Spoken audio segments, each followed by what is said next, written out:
Je me résous à parler, puisque cela aussi sera emporté.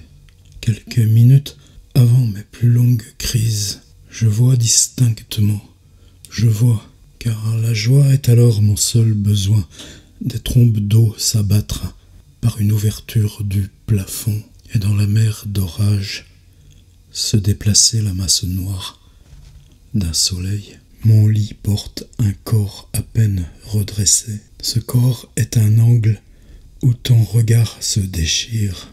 Dans sa plaie, il vit. La tête te fixe, l'épaule gauche est bandée, elle saigne abondamment, le bras est tendu, un fer le traverse, la main est posée sur les organes génitaux, elle tient un drain où caillots et cristaux coulent avec l'urine, l'autre main écrit machinalement dans un cahier à couverture noire. L'abdomen est proéminent, les hanches crevées par l'escar, les jambes en lame sont recroquevillées à plat comme la drogue les a fauchées. Aujourd'hui s'achève, sans infléchir, une crise qui prolonge sa veille. Ma chambre est au courant d'air, l'océan vient, je suis sa lumière et son cri.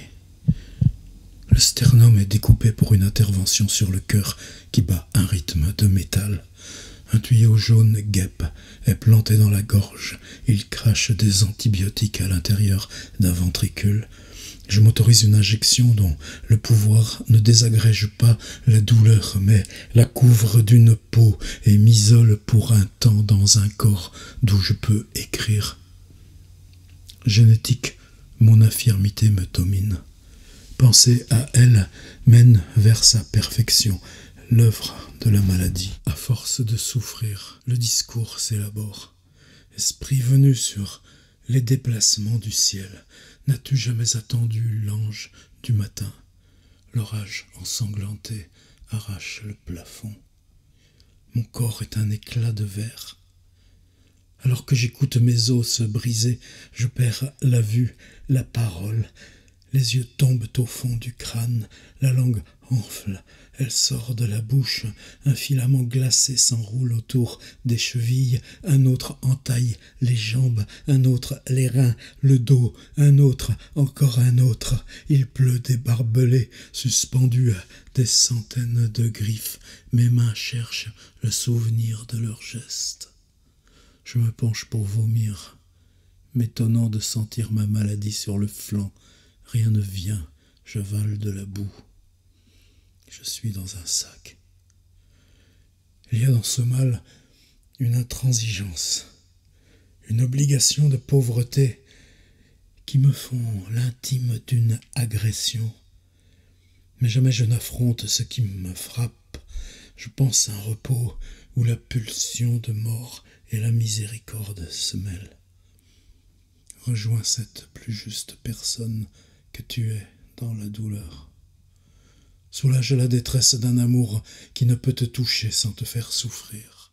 Vivant par relation à la mort d'autrui, un médecin me couche auprès des agonisants. Voici la dernière chose du monde. Un drap chaud, un bruit de porte pneumatique, un garrot. Je m'endors sur les 7 paroles du Christ sur la croix de César Franck. M'en souviendrai-je? Le cœur cesse de battre. Le corps vidé de son sang devient une réalité qui n'a de nom en aucune langue.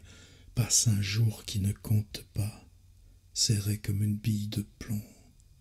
Une décharge électrique, le cœur repart. Avec lui la conscience. Il faut choisir, s'enfoncer en suivant la racine de la plaie ou poursuivre dans sa fleur l'écarlate souffrance. Un mouvement derrière mon épaule gauche me propose d'en finir. C'est une voix dans ce qui est détruit, identique à la mienne en ce qu'elle me domine. Elle pleure avant moi et au plus profond la proie à laquelle je ressemble, c'est une consolation. Découvrant ce qui m'attend, je reviens à la vie. Je m'éveille dans les coups. Aucune douleur ne se compare à la douleur de naître Une semaine durant, je refuse mon souffle. Un appareil me fait respirer. Cette épreuve qui provoque l'abattement, la colère et tous les faux courages ne me trouble pas. J'y puise à grande eau, comme d'autres, la terreur, la tranquillité. Quelle est la portée du sacrifice? Je perds la moitié du cœur. La maladie semble altérer avec lui. Un instant, je me crois amputé d'un songe, mais cette nouvelle liberté dépend de mon extrême faiblesse. Peu à peu, la douleur revient et le ciel retrouve sa blancheur de morphine. Un corps paisible dort à l'aplomb du poignard, un corps soulagé par l'épreuve, lieu vide sans issue ni accès, que le mal a franchi de la mort. La douleur est son éternité. La mort abolie dévore ce corps au milieu du désert. Le festin dure toujours. Il n'a pas commencé. L'écrivain Philippe Arami, inlassable arpenteur du monde, auteur de romans comme Béton armé, Allegra, enfin Monarque, lors d'une brève et dernière maladie qu'il a emporté en quelques jours et le temps d'écrire l'indispensable. Mouvement par la fin.